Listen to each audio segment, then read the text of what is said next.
একটা কথা যেটা বলার ছিল যে 1599 সালে গৌরী সেন যেটা ব্যান্ডেলের পর্তুগিজদেরকে অনেকটা জমি দিয়ে দেয়, ওখানে ব্যান্ডেল চার্চ তৈরি করা হয়। তারপরে গৌরী সেন ধর্মনিরপেক্ষ ছিল, চার্চের জন্য জমি প্রদান করা মানে তারপরে ও যেটা গৌরী সেন হিন্দু টেম্পেলও তৈরি করছে, সেটাও লিটারেচারে পাওয়া যাচ্ছে, অনেক ইতিহাসের ডকুমেন্টে পাওয়া যায় যে গৌরী সেন হিন্দু মন্দির এস্টাবলিশ করেছিল, সেই মন্দিরের বর্ণনাও লিটারেচারে আছে। যেটা হুগলির বড়াই লেনে 1665 উনি মারা যান। তার আগে যে শিব মন্দিরটা তৈরি হয়েছিল, অনেকের মতে নাকি ওটা উনি তৈরি করেছিলেন শিব মন্দির। Is a great follower of Lord Shiva. So sorry, আমার এই সমস্ত কথা বলার উদ্দেশ্য হচ্ছে যে উনি বিজনেস জিনিসটা কি জানতেন, যে বিজনেস জিনিসটা কিভাবে করা যায় সেটা জানতো। এবারে আমি যেটা আসছি, আমার স্বামী বিবেকানন্দ রামকৃষ্ণ নিয়ে যে এত কথা হয়, যে আজকে যদি এরা প্রেজেন্ট ডেতে যদি ধরো রামকৃষ্ণদেব বিবেকানন্দ প্রেজেন্ট ডেতে এইখানে কোনো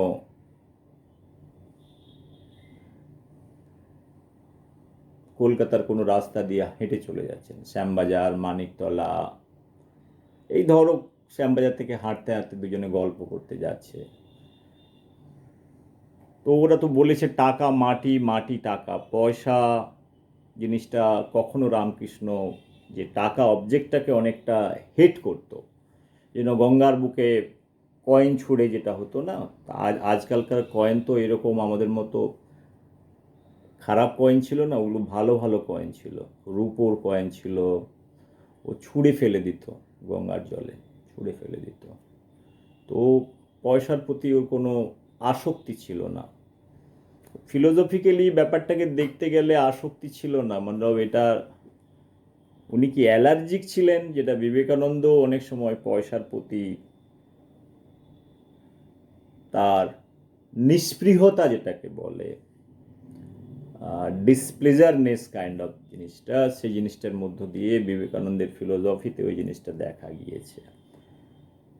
কিন্তু আজকের দিনে আমার মনে হয় যে একটা ওনারা যদি এই সমাজে বাঁচার চেষ্টা করতেন, আজকের দিনে যে ব্যাপারগুলো আছে সেখানে ওনারা কিভাবে বাঁচতেন, এগুলো নিয়ে বলতে গেলে একটা কথা আমার বলতে হয় যে যে ফাইনালি আমাদের মধ্যে যে সমাজ ব্যবস্থা আছে, যেটা এক্সচেঞ্জ প্রথাটা আছে, সেখান থেকে ডেফিনেটলি তোমাকে আর্ন করতে হবে। আর্ন কতটা করতে হবে হয়তো রামকৃষ্ণ বিবেকানন্দ সেটার কোয়ান্টিফাই করে যেতে পারেনি, আমার মনে হয় ওর মধ্যে একটা ইকুইলিব্রিয়ামে থাকার দরকার আছে। You need to earn. তো বিবেকানন্দ যখন আমেরিকা গিয়েছিল, সেই আমেরিকা যাওয়ার খরচাগুলো কারা উঠিয়েছিল? দেখো, একটা হচ্ছে যে প্র্যাকটিক্যালি কোনো ফিলোসফিকে তুমি যখন সাবস্ট্যান্সিয়েট করতে যাও, সেই ফিলোসফিকে তুমি যদি তার বিরুদ্ধে থাকো বা সেই জিনিসের মতবাদের পক্ষে না থাকো, but you know in real life what are the things you're up to fulfill your objective, তোমার ব্যক্তিগত অবজেক্টিভ ফুলফিল করতে গেলে তুমি জানো যে দোজ থিংস আর রিকোয়ার্ড। আজকে রাস্তাতে চলতে গেলে পয়সা লাগবে, খেতে গেলে পয়সা লাগবে, বাসে উঠতে গেলে পয়সা লাগবে, ট্রামে উঠতে গেলে পয়সা লাগবে, শরীরটা খারাপ হয়ে গেলে পয়সা লাগবে। See, there is nothing called free. This concept was not there. So এটা ভেবে নিলে হয় না যে আমি সন্ন্যাসী মানুষ বা আমার কি আছে তো আমার সেবা পাওয়া যাবে, তা নয়।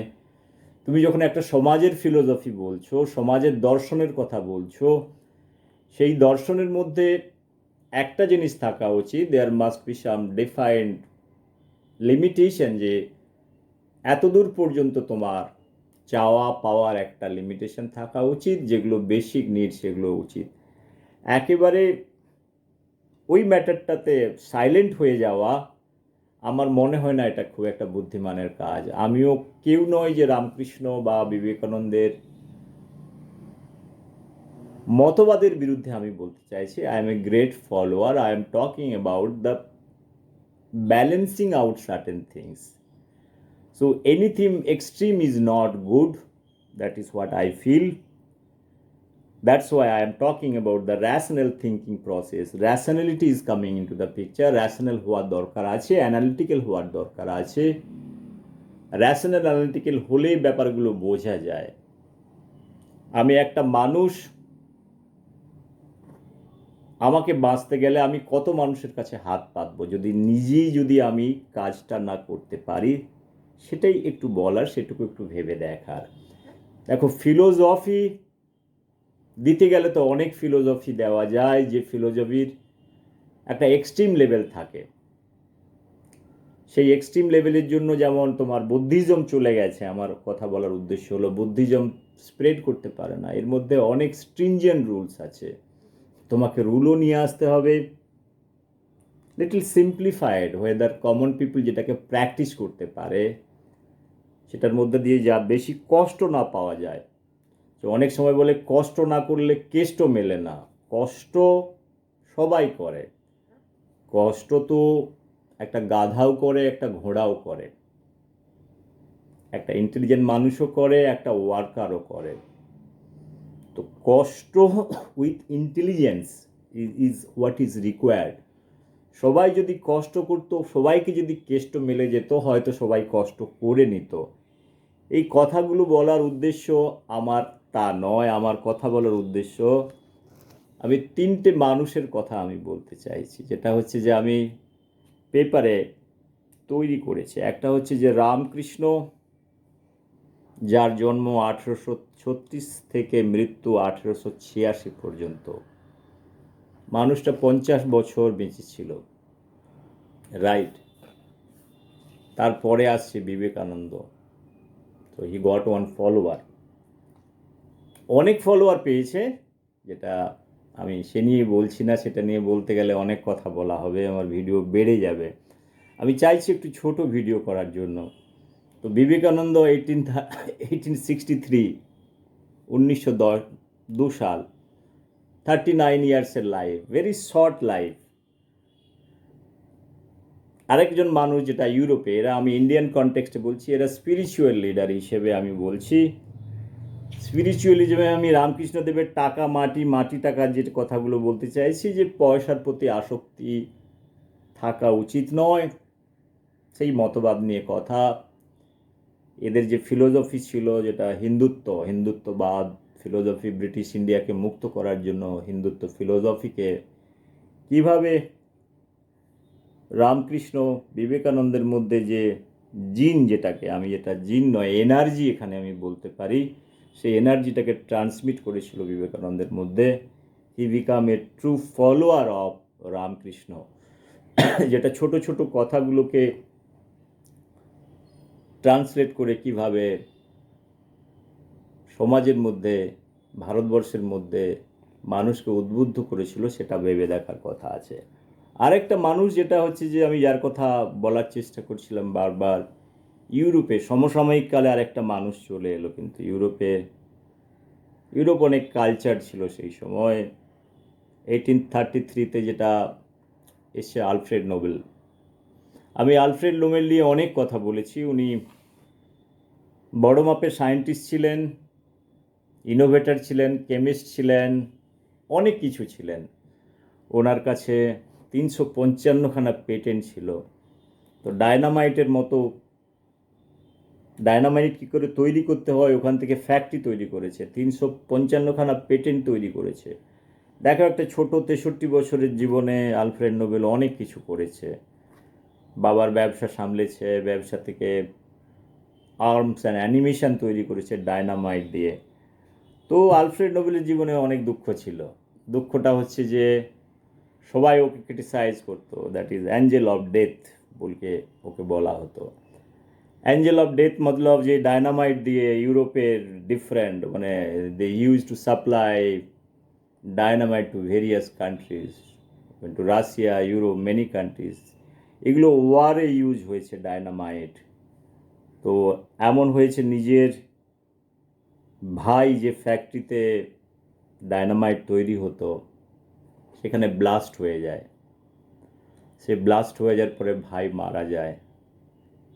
উনি যে পিস প্রাইজ তৈরি করেছেন ওটা কিন্তু অ্যাকচুয়ালি ওনার ভাই যে তার ফ্যাক্টরিতে কাজ করতেন ওখানে ডায়নামাইট ব্লাস্ট হয়ে যায়, মারা গিয়েছিলেন। আমার কথা বলার উদ্দেশ্য হলো যে আলফ্রেড নোবেলের মধ্যে অনেক দুঃখ ছিল, উনিও দুঃখবাদী ছিলেন। দুঃখবাদী ইন দ্যাট সেন্স পার্সোনাল লাইফে সারা জীবনে অনেক পয়সা আর্ন করেছেন। He has earned huge amount of money, যেখানে পয়সার শেষ নেই। কারণ science, technology, and if you are developing your own industry and selling it across the globe, সেখান থেকে অনেক উনি আর্ন করেছেন। কিন্তু ওনার মনটা ভালো ছিল। অনেক সায়েন্টিস্টরা যেমন কেউ শুধু টেকনোলজি করে নিল বা কিছু করে নিল, কিন্তু উনি কিন্তু একদম অলরাউন্ডার টাইপের ছিলেন।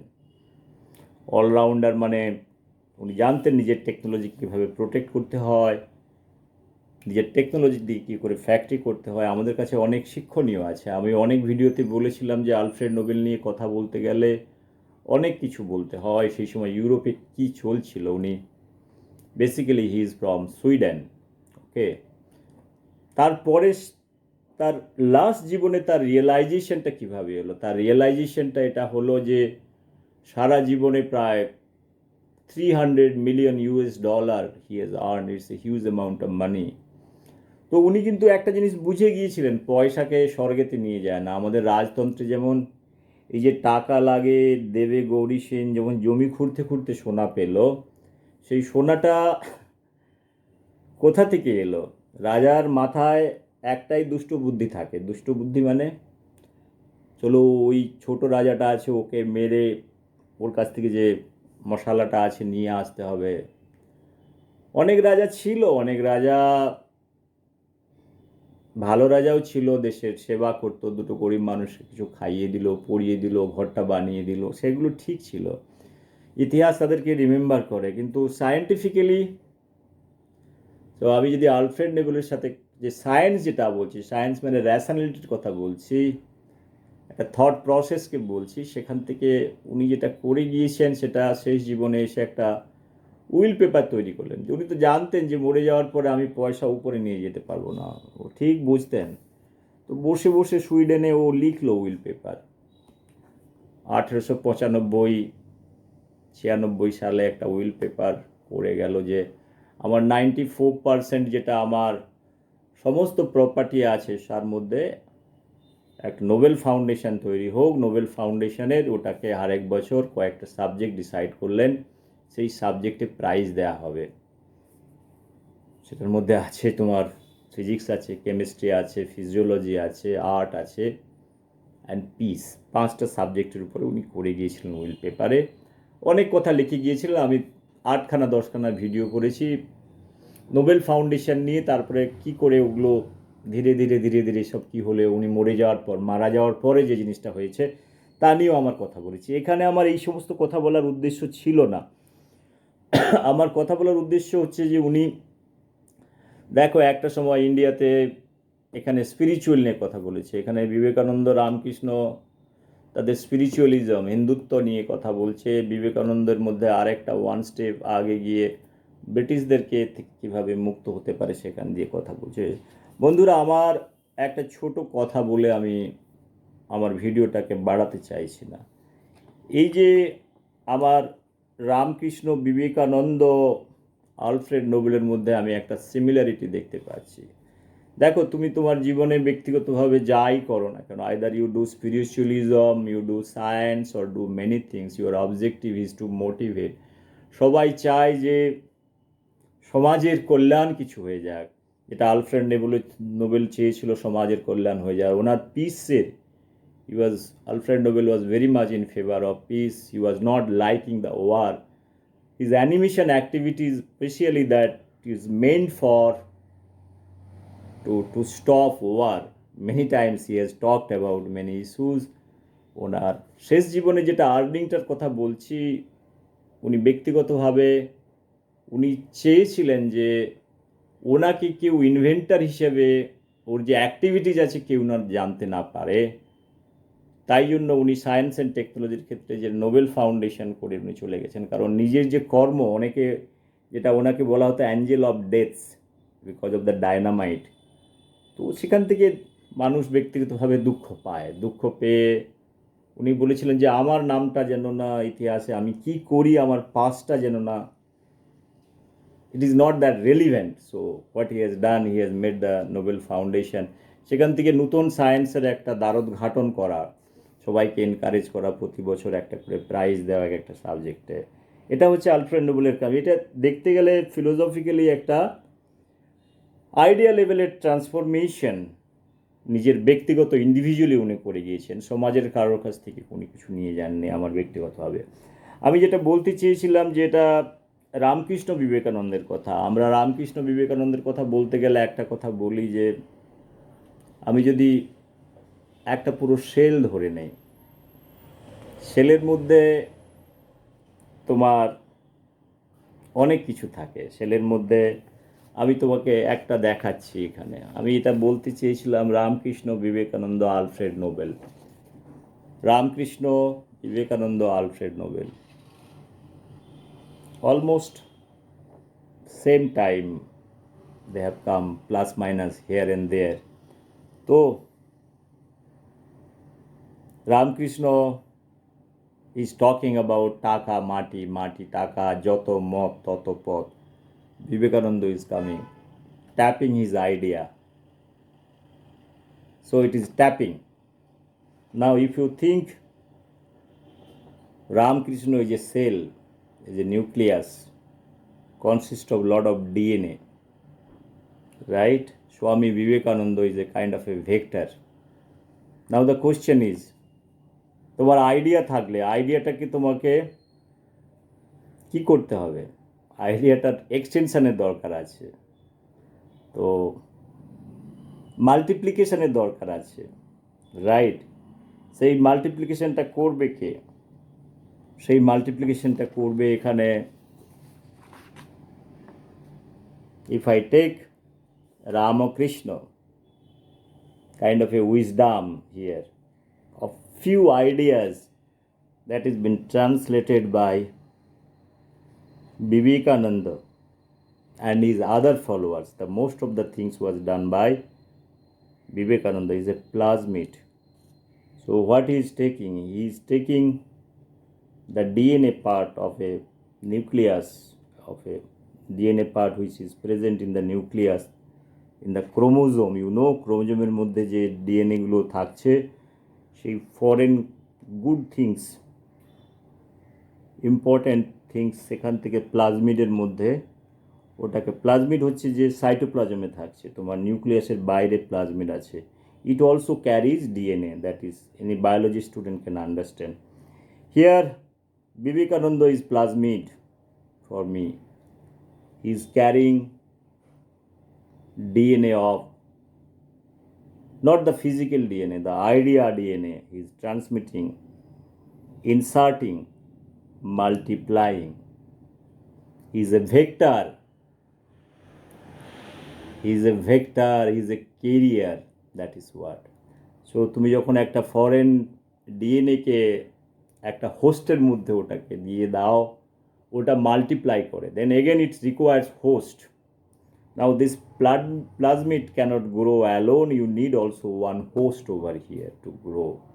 So a lot of bacteria has been decided nowadays in vaccine production, monoclonal antibody, so different molecule development, অনেক কাজেতে এই সমস্ত ইউজ করা হয়। This is a simple technology. Let me make it very simple. It's a basically machine. In biotechnology or molecular biology or bioengineering যেগুলোর কথা বলি, machine, lathe machine, এটা বাংলায় পাতি বাংলায় বলে লেদ মেশিনে যেমন তোমার নাট বোল্ট তৈরি হয়, হুইল তৈরি হয়, তো ডিফারেন্ট ডাইমেনশনে তৈরি হয়, লোহা আক্ষা লোহা কেটে কেটে ওগুলোকে তৈরি হয়। Similar way I explained this thing. This is also a silent lathe machine. লেথ মেশিনে কি হয়, একটু আওয়াজ হয়, আওয়াজটা খটখট খটখট খটখট ঘটঘট ঘটঘট ঘটঘট আওয়াজ, যেগুলো অনেকের হয়তো পছন্দ হয় না, কিন্তু যেটা মাইক্রোবায়োলজি ওয়ার্ল্ডের ক্ষেত্রে হয়ে থাকে, যেটা knowledge idea, my purpose of telling all those things, so you can do science also without making noise. So whatever small noise is happening, the idea level, Swami Vivekananda, Ramakrishna Dev, whatever things are happening, the idea, the wisdom I talked about many times, there is a big laboratory, এখানেও research হয়. তারপরের যে কাহিনী আমি বলতে চাইছি, এখান থেকে তোমার প্লাজমিড তৈরি হয়ে গেল, প্লাজমিডের মধ্যে তোমার ফরেন এলিমেন্ট ইনসার্ট করা হলো, রামকৃষ্ণের জিনটাও চলে এলো, বিবেকানন্দ সেটা নিয়ে সারা পৃথিবীতে সেই মেসেজটা ক্যারি করলো, আরও অনেক মনের মধ্যে সেগুলো উদ্বুদ্ধ করলো, রামকৃষ্ণ বেলুর মঠ তৈরি করলো, তাদের মধ্যে একটা যে রামকৃষ্ণের যেটা ফিলোসফি, যেটাকে করার জন্য মঠ, বেদান্ত অনেক নিয়ে অনেক কাজ, সেটা সবাই জানে, চিকাগো থেকে শুরু করে ইংল্যান্ড থেকে শুরু করে অনেক জায়গায়, তো বিবেকানন্দের অনেক কাজ আছে সারা জীবন, এটাই করে গেছে, একটা গুরু ধরেছে. আমি সবাইকে যেটা বলেছিলাম, জীবনে যারা এমএসসি করছে, পিএইচডি করছে, স্পেশালি একটা ভালো গুরু ধরো, একটা ভালো গুরু নয়, গরু ধরো না, কিন্তু গুরু ধরো. গরু ধরলে কি হবে, ওটা 5 মাস 6 মাস তোমাকে মিল্ক দেবে, তারপরে ওটা বুড়ো হয়ে গেলে ওটাকে মানুষ বেচে দেয়, মানুষকে ভুলে যায় সেগুলো. কিন্তু গরু ধরো না, গুরু ধরো, সারা জীবন তোমার সাথে থাকবে. তো Vivekananda has got the perfect গুরু, সেই গুরুকে মনে প্রাণে নাও. কারোর পিএইচডি গাইডকে, কাউকে তুমি যদি পিএইচডি গাইড মনে করো, কারোরই কথা বলছি, হায়ার রিসার্চের কথা বলছি, you have to have some philosophy. Where I am talking about guru means you have to hold certain philosophy, what you believe strongly, that person. I'm not talking about how good he is looking or how bad he is looking, the idea level I'm talking. If you feel certain ideas are good, you can also put your ideas the way Ramakrishna যে thought প্রসেসকে Vivekananda অনেকটা extend করেছে যেটাকে, সেটা দিয়ে যেটাকে, সেটা সবাই জানে. আজকে বিবেকানন্দ না থাকলে রামকৃষ্ণের কোনো অস্তিত্ব ছিল না, সেটা সবাই জানে. তো কিন্তু চেলা কিন্তু গুরুর প্রচারক হতে পারে তখন যখন যদি ভালোবাসা থাকে, তার আইডিয়া লেভেলটাকে ভালো বুঝতে পারে, সেটুকুই আমার বলার. আরেকটা যেটা কথা বলার হচ্ছে, বিবেকানন্দের যেটা তার আইডিয়া থেকে উদ্বুদ্ধ হয়ে আজকে কে নয়, বিবেকানন্দের ফলোয়ার পৃথিবীতে কত মানুষ আছে, ইতিহাসের পাতা ঘাঁটলে সেটা তো পরিষ্কার বোঝা যায় যে কারা কারা ইনফ্লুয়েন্স হয়েছে স্বাধীনতা সংগ্রামে. সুভাষচন্দ্র বোস থেকে শুরু করে Mahatma Gandhi, Jawaharlal Nehru, you say bad or good whatever, present day Narendra Modi sir, many people, there are African leaders, Nelson Mandela, all those people are influenced, enlightened from Vivekananda, and they have openly declared they are the followers. আমি যেটা বলেছিলাম, sorry, Ramakrishna Vivekananda ছিল একজন true nationalist, এটা হিন্দুইজমকে প্রচারক করেছিলেন, রামকৃষ্ণের দৃঢ় ভক্ত ছিলেন, সেটা আমি বলেছিলাম. আমার বক্তব্য যেটা আমি প্লাজমিডের কথা বলেছিলাম, তারপরেও রামকৃষ্ণের, বিবেকানন্দের পরেও অনেক বিবেকানন্দের ভক্ত আর যারা ফলোয়ার এসছে, ফলোয়ারের মধ্যে অনেকে বড় বড় মানুষ, যেটা আমি বলেছি অলরেডি, সুভাষচন্দ্রের নাম বলেছি, ঋষি অরবিন্দ পর্যন্ত স্বামী বিবেকানন্দের ইনফ্লুয়েন্সের মধ্যে চলে এসেছিলেন.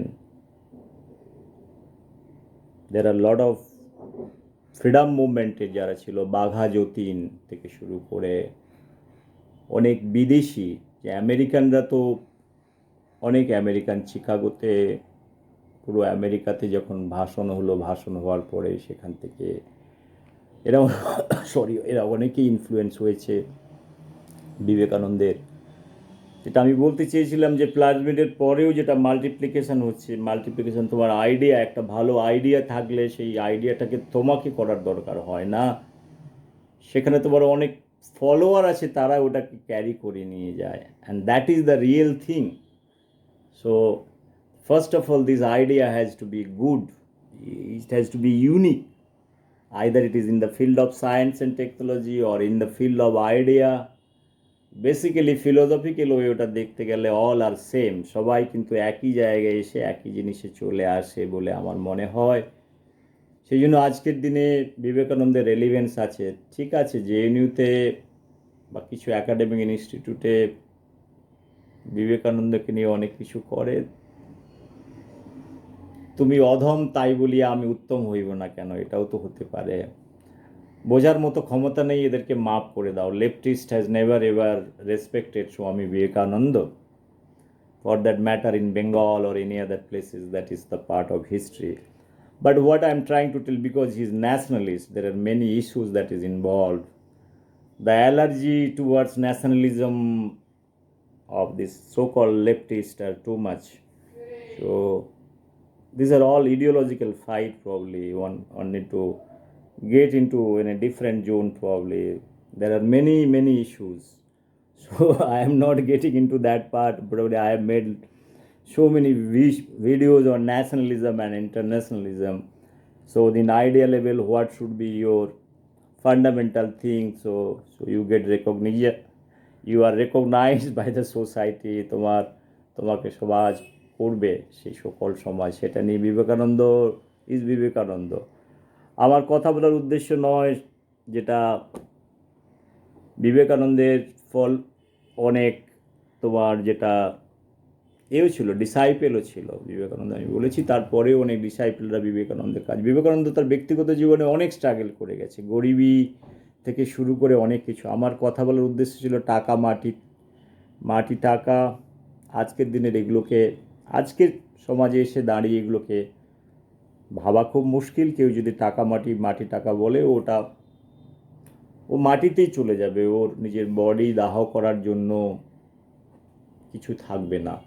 সেগুলো বাস্তব কথা, সেই বাস্তব কথাগুলোকে মেনে নেওয়ার খুব দরকার আছে।